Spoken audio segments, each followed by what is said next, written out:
Good morning, class 4th. Today I'm going to start your chapter live at Edgecombe Villa.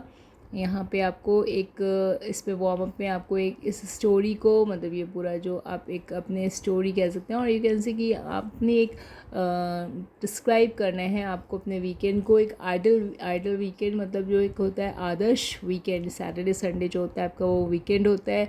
तो उस पूरे दिन को आपको एक आइडल जो है मतलब एक आदर्श वे का डिस्क्रिप्शन जो है वो आपको अपने क्लासमेट्स को डिस्क्राइब करना है और उनको अपने पेरेंट्स के साथ जो आपने समय बिताया है और वो उसको क्या ख़ास बनाता है इस चीज़ को भी आपको बताना है। तो यहाँ पे रीडिंग जो है ये शुरू करते हैं। और Roberta known otherwise as Bobby और Peter and Phyllis slept at Edgecombe villa.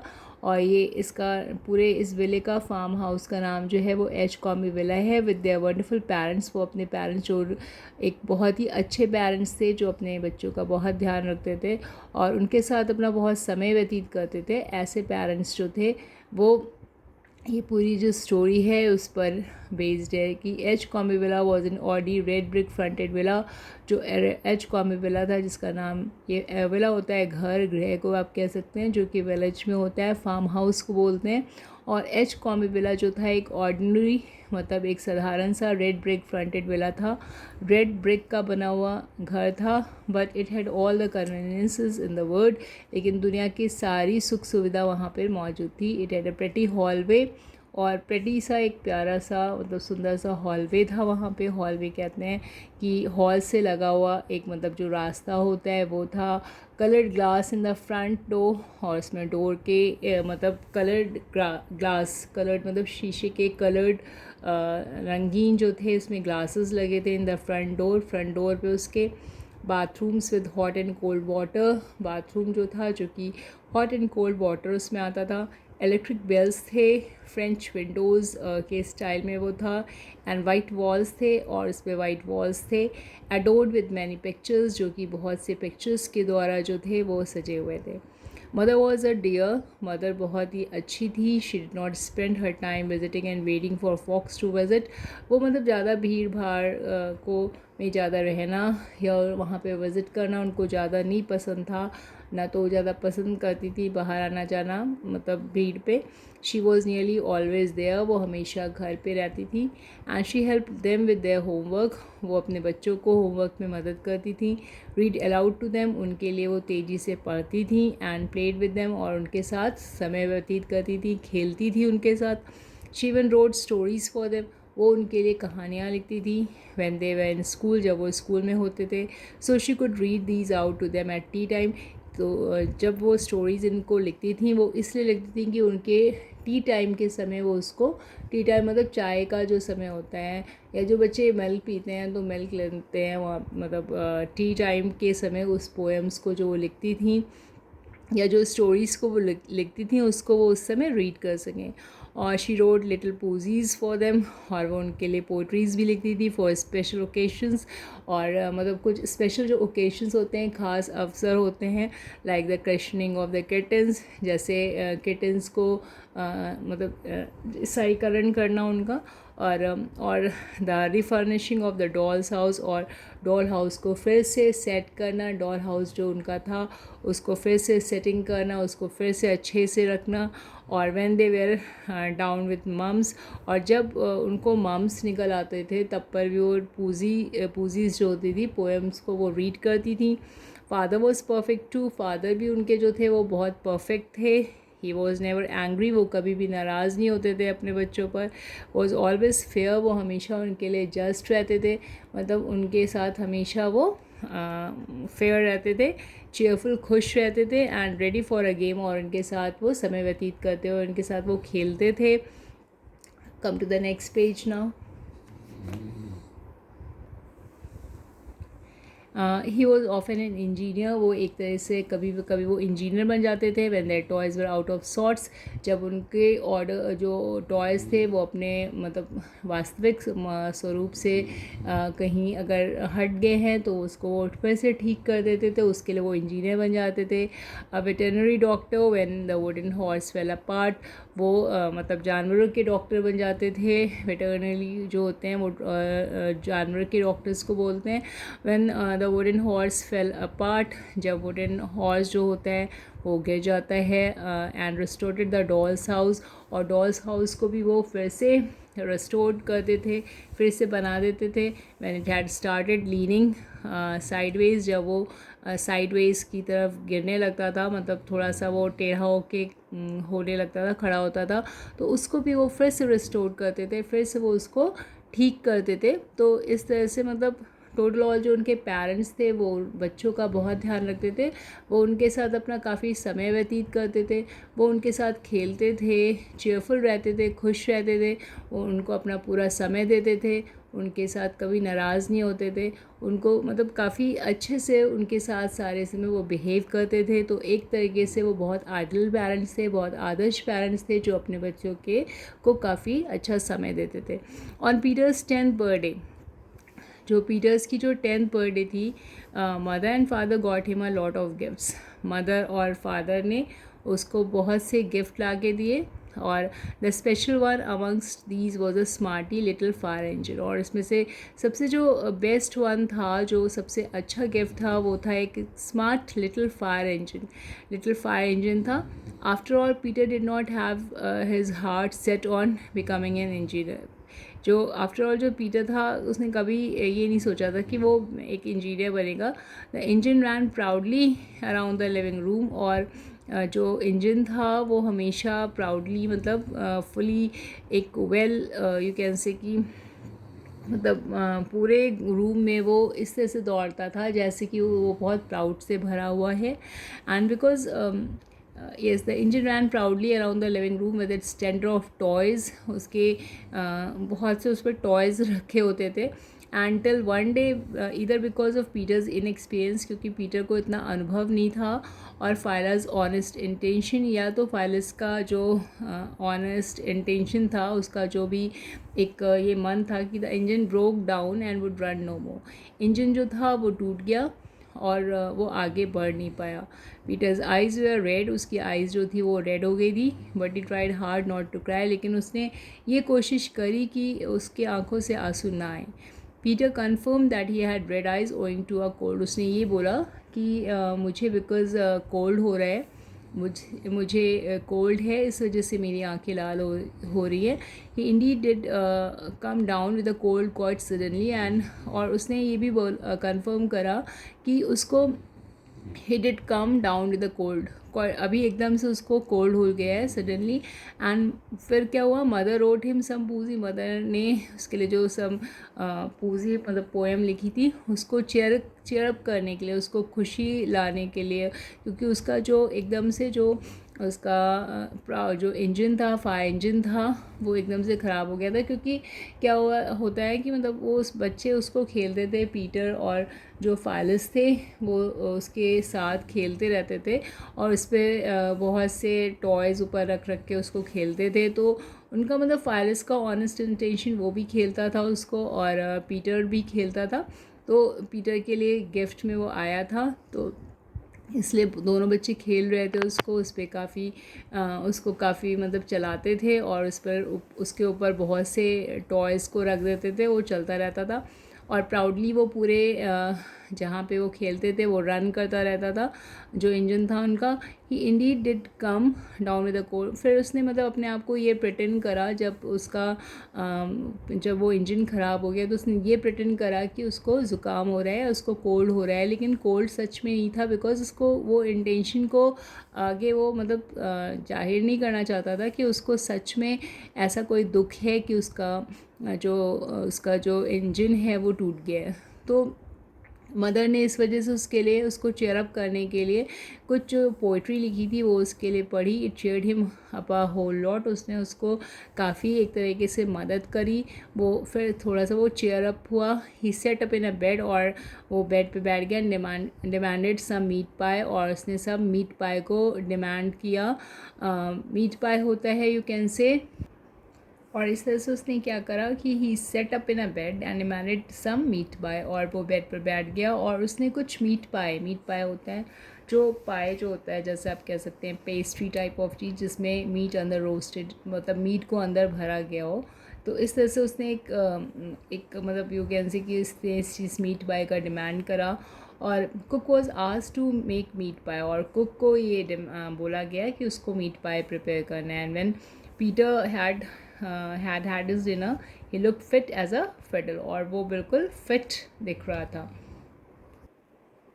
Peter had his dinner, he looked fit as a fiddle, और बिल्कुल मतलब सुधरा हुआ, बहुत ही फिट अपने आप को पा रहा था। As for the engine, Peter's only hope was father, क्योंकि पीटर के पास उसके इंजन की एक खाली उसकी एक होप थी, आशा थी कि उसके फादर ही उसको ठीक करेंगे, बिकॉज फादर एक तरह से इंजीनियर थे हर चीज़ को ठीक करने में।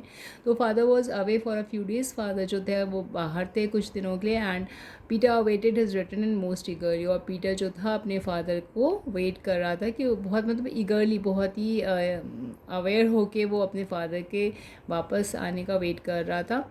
इवन व्हेन फादर रिटर्न, जब फादर आ भी गए तो Peter was a good boy enough to wait for him, और पीटर एक बहुत अच्छा बच्चा था कि उसने वेट करा हिम टू फिनिश डिनर। वो अपने उन्होंने पहले डिनर को ख़त्म करा before he let mother's mention the matter of the engine.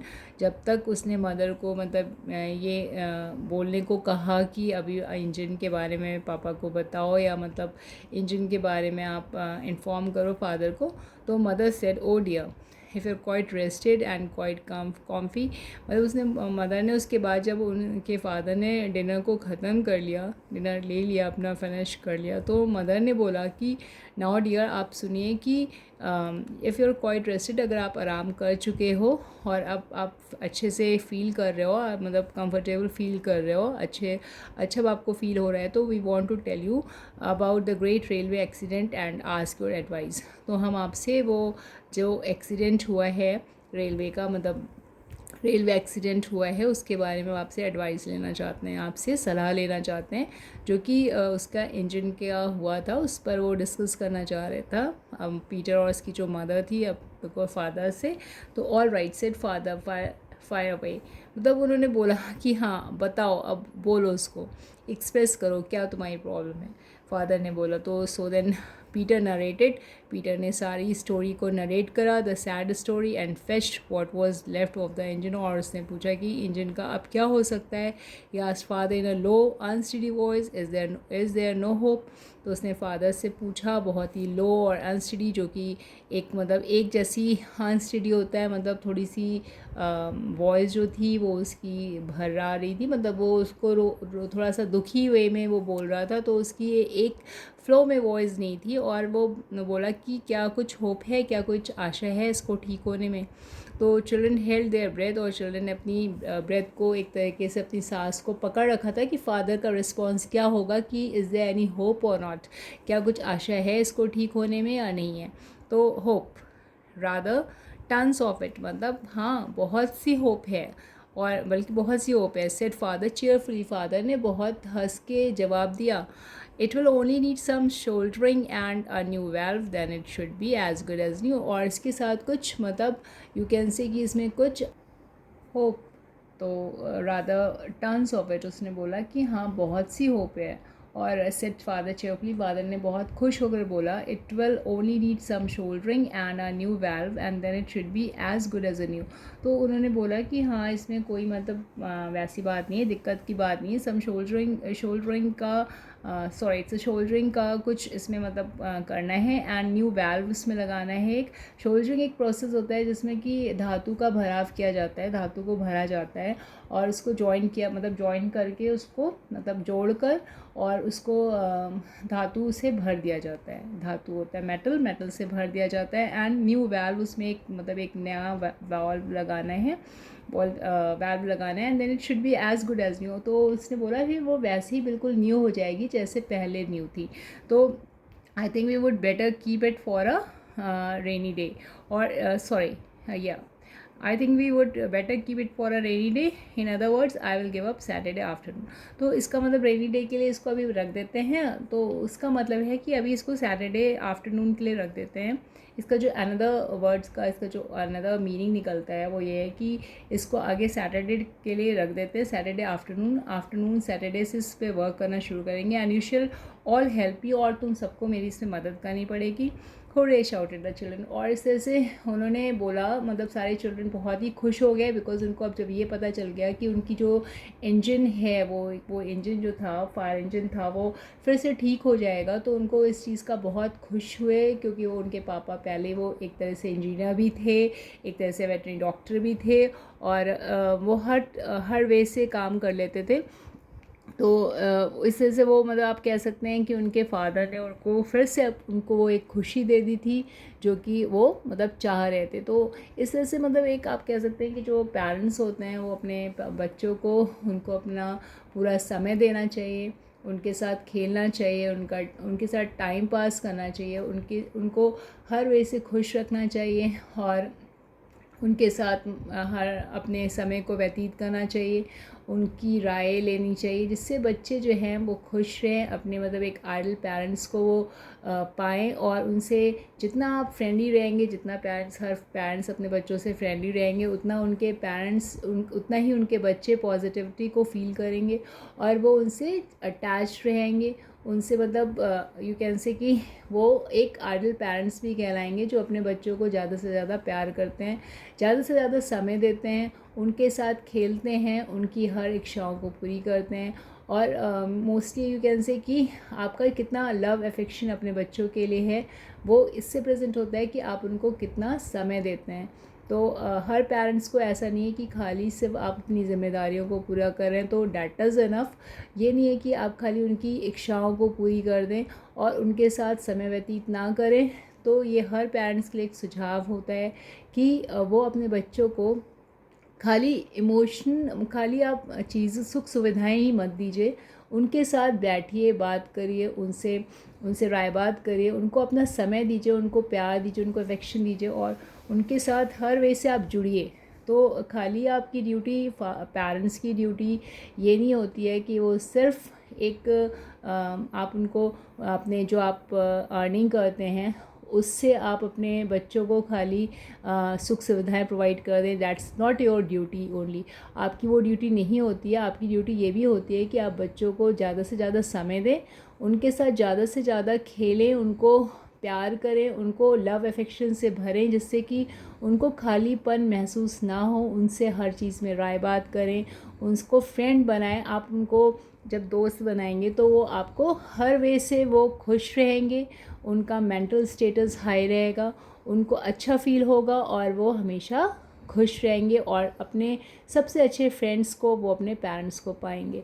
तो यहाँ पे हर चीज़ मतलब एक आइडल पेरेंट्स जैसे वो थे वैसे ही डिस्क्रिप्शन है कि यहाँ पे बच्चों के साथ हमें हर पेरेंट्स को जो है वो ज़्यादा से ज़्यादा समय व्यतीत करना चाहिए। खाली उनसे मतलब आप ड्यूटी ही नहीं करनी है, आपको उनसे इमोशनली भी जुड़ना है और इमोशनली आप तब जुड़ पाते हैं जब आप अपने बच्चों को अच्छा समय देते हैं अपना और उनके साथ अपना समय व्यतीत करते हैं। तो emotion is more effective you can say कि खाली आप ड्यूटीज़ से नहीं आप बंधे होते हैं कि आपने अपना अर्निंग जो करी उससे उनको सुख सुविधाएं दे दी या उनको आपने चीज़ें बाहर से ला के दे दी। Data not enough. उनके साथ आप इमोशनली अटैच्ड होना भी बहुत ज़रूरी होता है। वो आपके बच्चे हैं, अगर आपसे वो नहीं प्यार लेंगे तो किससे लेंगे। तो that is the main lesson of the story. और यहाँ पे ये आपकी एक स्टोरी की शिक्षा भी है कि हर पेरेंट्स को अपने बच्चों को प्रॉपर समय देना चाहिए और प्रॉपर उनसे जुड़ना चाहिए। जिस तरह से ये आइडल पेरेंट्स थे यहाँ पे तीनों बच्चों के, रॉबर्टी, पीटर एंड फाइलस के, इसी तरह से हर पेरेंट्स को भी अपने बच्चों के साथ बिहेव करना चाहिए, उनसे ड्यूटी वाइज ही नहीं, उनसे इमोशनली भी उनको जुड़ना चाहिए। तो this is the message of the story here. So now I am going to end here. This is the ये आपकी स्टोरी यहाँ पे ख़त्म हो रही है, तो I am also ending my chapter here. Okay then, goodbye class 4th. We will meet at our next story very soon.